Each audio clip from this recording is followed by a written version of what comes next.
হঠাৎ করে মিষ্টি কিছু খেতে মন চাইলে সামান্য ময়দা আর চিনি দিয়ে এভাবে একবার জিভে গজা বানিয়ে খেয়ে দেখুন।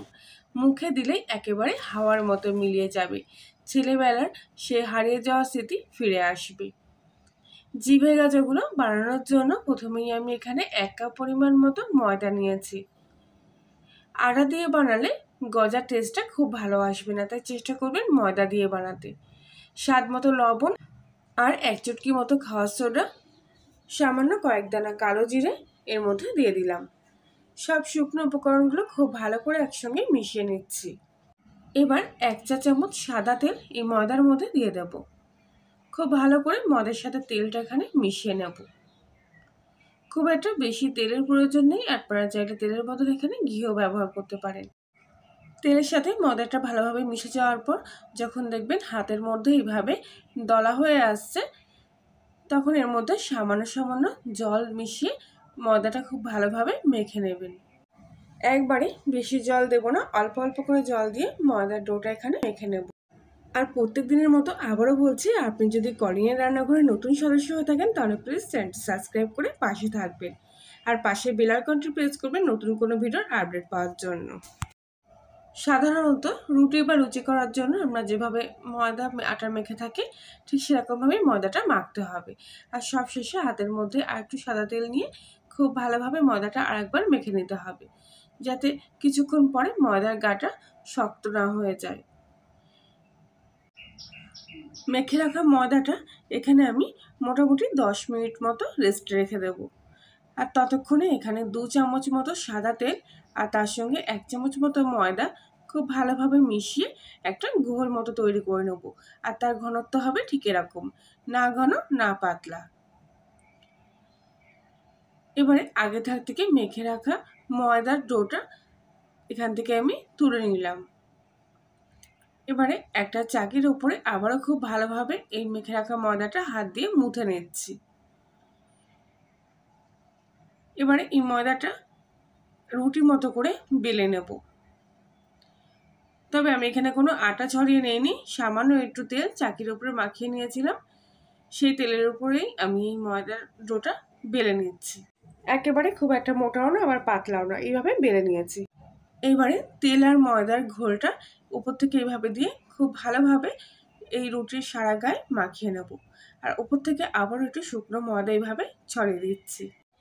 এবারে হাত দিয়ে খুব ভালোভাবে পাতিয়ে নিয়ে এক্সট্রা ময়দাটা ফেলে দেবো। এক সাইড থেকে কিছুটা অংশ নিয়ে এসে মাঝখানে দিয়ে দিলাম, আর অন্য সাইড থেকে আরেকটা অংশ নিয়ে মাঝখানে দিয়ে হাত দিয়ে এইভাবে চেপে দিলাম। আর আবারও তেল আর ময়দার ঘোলটা এইভাবে উপর থেকে লাগিয়ে নিচ্ছি। যতবার ভাঁজ দেবেন ততবার তেল আর ময়দা দেবেন, আর এইভাবে উপর থেকে আবারও শুকনো ময়দা ছড়িয়ে দেবেন।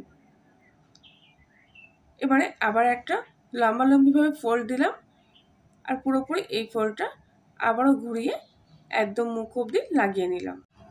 রুটিটা পুরো চৌকো মতো করে এইভাবে ভাঁজ করে নিতে হবে।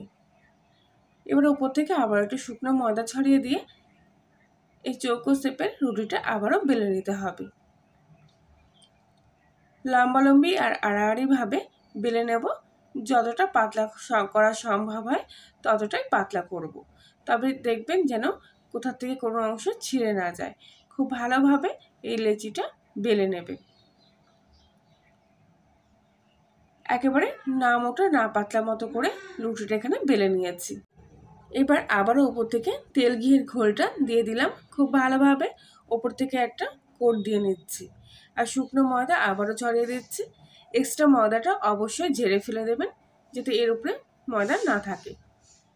আর আবারও এই চওড়া সাইড থেকে কিছুটা অংশ ভাঁজ করে দিলাম, আর এই সাইড থেকেও ভাঁজ করে নিয়ে আসলাম। ওপর থেকে আবারও তেল ঘি মাখিয়ে নিয়ে আবারও কিছুটা শুকনো ময়দা এইভাবে ছড়িয়ে দিলাম। একবার ভালোভাবে ফলো করুন, দেখবেন খুব সহজ, দেখলেই বুঝতে পারবেন। এবারে দুটো মুখ এক জায়গায় করে ভাঁজ করে নিয়ে আসলাম। হাতের সাহায্যে খুব ভালোভাবে এইভাবে চ্যাপটা করে দিয়ে এবার বেলনির সাহায্যে এই লেচিটা লম্বা মতো করে বেলে নিচ্ছি। এবারে চওড়ায় বেলবেন না, যতটা সম্ভব পুরোপুরি লম্বা করে বেলে নেবেন। একটা সুতো দিয়ে এবার আমি ছোট ছোট অংশ করে এর থেকে কেটে নেব। খুব একটা বেশি চওড়া অংশ করে কাটবেন না, মোটামুটি 1 আঙুল মতো রেখে এরকম ছোট ছোট করে কেটে নেবেন। তবে আমার মনে হয় চাকুর চাইতে সুতো দিয়ে কাটলে এই শেপটা খুব ভালো আসবে আর লেয়ারগুলো খুব সুন্দরভাবে ফুটে উঠবে। তবে আপনি যদি মনে করেন ধারালো কোনো চাকু দিয়েও এই অংশগুলো কেটে নিতে পারেন।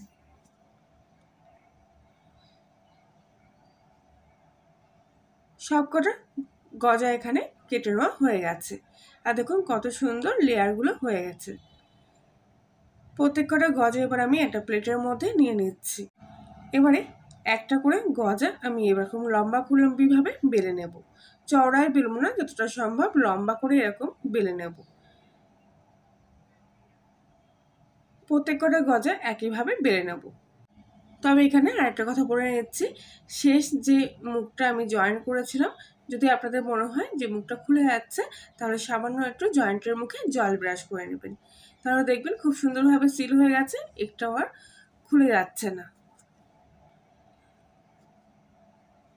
সবকটা গজা এরকম ভাবে আমি বেলে নিয়েছি আর দেখুন ঠিক এরকম চওড়া হবে আর প্রত্যেক কটা একই লম্বা বেলার চেষ্টা করবেন, তাহলে দেখতে ভালো লাগবে। কড়াইতে সামান্য কিছুটা তেল খুব ভালোভাবে গরম করে নেব। গরম হয়ে গেলে গ্যাসের ফ্লেমটা লো টু মিডিয়াম আঁচে রেখে এক এক করে গজাগুলো আমি তেলের মধ্যে ছেড়ে দেব। একেবারে ঠান্ডা তেলে দেওয়ার দরকার নেই, মোটামুটি একটু উষ্ণ গরম তেল হয়ে গেলেই গজাগুলো এক এক করে তেলের মধ্যে দিয়ে দেবেন।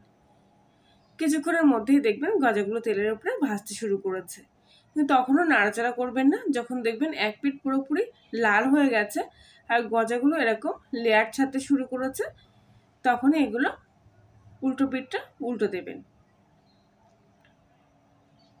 তবে একটু সাবধানে উল্টাবেন যেন লেয়ারগুলো উল্টানোর সময় খুলে না যায়। প্রত্যেক কটা গজা দেখুন কত সুন্দর লেয়ারগুলো খুলে গেছে। আর যেহেতু জিভে গজা তাই সামান্য একটু লেয়ারগুলো যদি খুলে যায় তাহলে দেখতে এবং খেতে ভালো লাগে। একটু খুব ভালোভাবে লাল করে ভাজবেন যাতে গজাগুলো ভিতর থেকে খুব খাস্তা হয়। গজাগুলো এখানে ভাজা হয়ে গেছে, সুন্দর একটা কালার চলে এসছে। এবার আমি একটা ছাঁকনির মধ্যে করে এই গজাগুলো তেল থেকে তুলে নিচ্ছি। এক্সট্রা তেলটা খুব ভালোভাবে ঝরিয়ে নিয়ে গজাগুলো এইভাবে অন্য একটা পাত্রের মধ্যে তুলে নিলাম। বাকি গজাগুলো ঠিক একইভাবে এখানে ভেজে নেব। আজকের রেসিপিটি সম্পূর্ণ দেখার পর আশা করছি আপনাদের ভালো লেগে থাকবে। ভালো লাগলে প্লিজ লাইক শেয়ার কমেন্ট করে জানাবেন। এবারে কড়াইতে হাফ বাটি মতো চিনি দিয়ে দেব। যে পরিমাণ চিনি নিয়েছি ঠিক সেই পরিমাণ হাফ বাটি মতো জল এর মধ্যে দিয়ে দিচ্ছি। জলের সাথে চিনিটা খুব ভালোভাবে মিশিয়ে নেব। কিছুক্ষণের মধ্যে চিনির শিরাটা এখানে ফুটতে শুরু করেছে, তবে এখানে একটু ঘন চিনির শিরার প্রয়োজন। চিনির শিরাটা কিছুক্ষণ ধরে খুব ভালোভাবে জাল দিয়ে নেওয়ার পর যখন দেখবেন এরকম ঘন হয়ে গেছে আর দুই আঙুলের মধ্যেখানে নিলে এরকম একটা কি দুটো তারের সৃষ্টি হচ্ছে, তখনই জানবেন চিনির শিরাটা পুরোপুরি হয়ে গেছে। এবারে গ্যাসটা সম্পূর্ণভাবে অফ করে দেব আর আগে থাকতে ভেজে রাখা গজাগুলো চিনির শিরার মধ্যে দিয়ে দেব। দিয়ে খুব ভালোভাবে চিনির শিরার সাথে এই গজাগুলো মিশিয়ে নেব। উল্টে পাল্টে নেড়ে চেড়ে যখন দেখবেন গজাগুলো খুব ভালোভাবে চিনির শিরার সাথে মিশে গেছে তখন এই গ্যাসটা আবারও চালিয়ে দেব, তবে গ্যাসের ফ্লেমটা একদম সিম আঁচে রাখবো। কিছুক্ষণের মধ্যেই দেখবেন চিনির শিরাগুলো সুন্দরভাবে একদম ঘন হয়ে এই গজার গায়ে লেগে গেছে আর এরকম গজার গাগুলো একটু সাদা সাদা মতো চিনি চিনি লেগে গেছে। তখন গ্যাসের ফ্লেমটা পুরোপুরি অফ করে দেবেন আর আবারও একটু এইভাবে নাড়াচাড়া করতে থাকবেন, তবে খুবই হালকা হাতে যেন গজাগুলো একটাও ভেঙে না যায়। আর দেখুন পুরোপুরি ঠান্ডা হয়ে যাওয়ার পর কি সুন্দর গজার গায়ে চিনির দানাগুলো এরকম সাদা সাদা মতো হয়ে লেগে গেছে। সবকটা গজা এবার আমি একটা প্লেটের মধ্যে তুলে নিচ্ছি। দেখতে দেখুন কত সুন্দর হয়েছে এই খাস্তা গজাগুলো। এতটাই খাস্তা এই গজাগুলো যে একবার মুখে দিলেই একবারে হাওয়ার মতো মিলিয়ে যাবে। আর এগুলো একবার বানিয়ে 1 মাস জুড়ে সংরক্ষণ করে রেখে দিতে পারবেন। তাহলে বন্ধুরা আজকের মতো রেসিপিটি এই পর্যন্তই, আবার দেখার জন্য একদিন। আর ততক্ষণ সবাই ভালো থাকবেন, সুস্থ থাকবেন।